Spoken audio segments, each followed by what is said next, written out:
మీ ఎలాంటి వ్యాపార ప్రకటనలకైనా వెంటనే మా ఛానల్ సంప్రదించండి. యా కుక్షి వివరే కృత్వా స్వయం రక్షతి సర్వతః నమామి జననీం దేవీం పరాం ప్రకృతి రూపిణీం కృచ్ఛేణ మహతా దేవ్యా ధారితోహం యథోదరే తత్ప్రసాదాత్ జగద్దృష్టం మాతర్నిత్యం నమోస్తుతే పృథివ్యా యాని తీర్థాని సాగరాదీని సర్వతః వసంతి యత్ర తాం నౌమి మాతరం భూతిహేతవే. మాతృదేవో భవ, పితృదేవో భవ.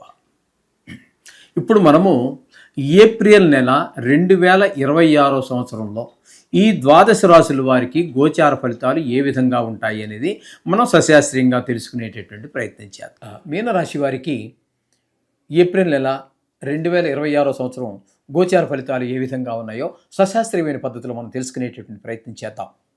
ఇక్కడ జన్మంలోనే శని, అలాగే రవి 14 రోజుల పాటు అక్కడే ఉంటున్నారు. తదుపరి ద్వితీయ స్థానంలో అటువంటి మేషంలో ప్రవేశించి అక్కడ ఉంటున్నారు. కాబట్టి ఆరోగ్యం దెబ్బతింటుంది. దీన్ని తనుభావం అంటారు. కాబట్టి ఆరోగ్య విషయంలో కొంచెం ఇబ్బందులు కలిగిస్తాడు. ఇక్కడ శుక్రుడు 2 స్థానాలలోనూ పూర్తి వ్యతిరేక ఫలితాలే ఇస్తాడు. ఇక కుజుడు నెలంతా ఒక 2 రోజులు తీసేయండి, జన్మంలోనే ఉన్నాడు, యోగకారకం కాదు ఏమండి. అలాగే 2 రోజులు వ్యయంలో ఉన్నాడు, అది యోగకారకం కాదు. అలాగే ఇక బుధుడిని తీసుకుంటే బుధుడు జన్మంలో ఒక 21 రోజుల పాటు జన్మంలోను, ఒక 9 రోజుల పాటు వ్యయ స్థానంలోనూ ఉన్నారు.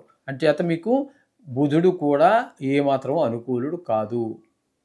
ఈ విధమైన పరిస్థితి ఉంది. ఇకపోతే 6వ స్థానంలో కేతు ఒక్కడు మీకు అనుకూలమైన ఫలితాలు ఇస్తూ ఉన్నాడు. పూర్తి అనుకూలంగా ఆయన ఫలితాలు ఇచ్చేవాడు ఈయన ఒక్కడే కనబడుతున్నాడు.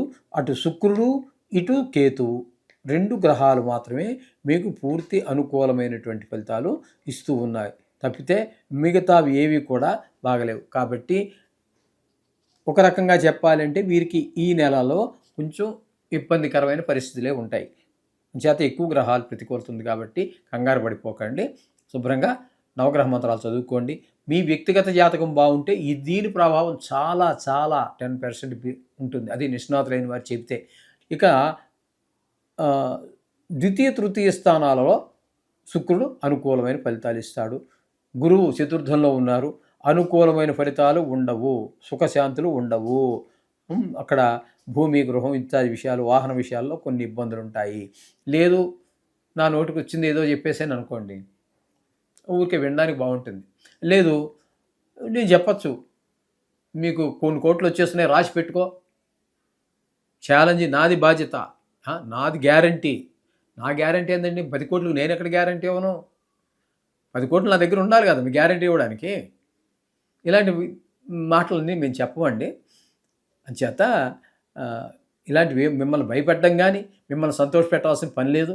శాస్త్రం ఈ రాశి వారికి ఏం చెప్తోంది, ఏ రాశి వారికి ఏం చెప్తోంది శాస్త్రం, అంతవరకే చెప్పడం జరుగుతుంది. అది మీరు జాగ్రత్తగా ఫాలో అవ్వండి.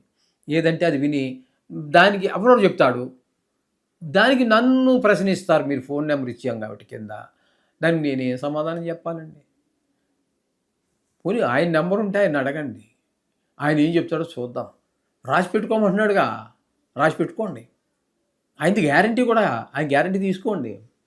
మరి మమ్మల్ని బాధ పెట్టమాకండి దయచేసి. నేను చెప్పిన దానికి నేను రెస్పాన్స్ ఖచ్చితంగా నేను బాధ్యత వహిస్తా. అంటే మీ గ్యారంటీలో ₹1,00,00,000 గ్యారంటీ, నా దగ్గర 1,00,00,000 ఉండాలిగా, ₹1,00,00,000 కూడా లేదు. నేను దేనికి ₹1,00,00,000 గ్యారంటీ ఉండాలి మీకు? నేను అంచేత అలాంటివి వద్దండి. నేను చెప్పిన దానికి మీకు డౌట్ వస్తే నేను శాస్త్రం ప్రూవ్ చేయగలను అంతే. గ్యారంటీ అంటే నా గ్యారంటీ ఎంతవరకు శాస్త్రాన్ని ప్రూవ్ చేయడం వరకే. నేను ₹1,00,00,000 ఇవ్వలేను, ₹1,00,00,000 కాదు కదా, మీకు ₹1,000 కూడా ఇవ్వలేను. యథార్థం చెప్తున్నానండి.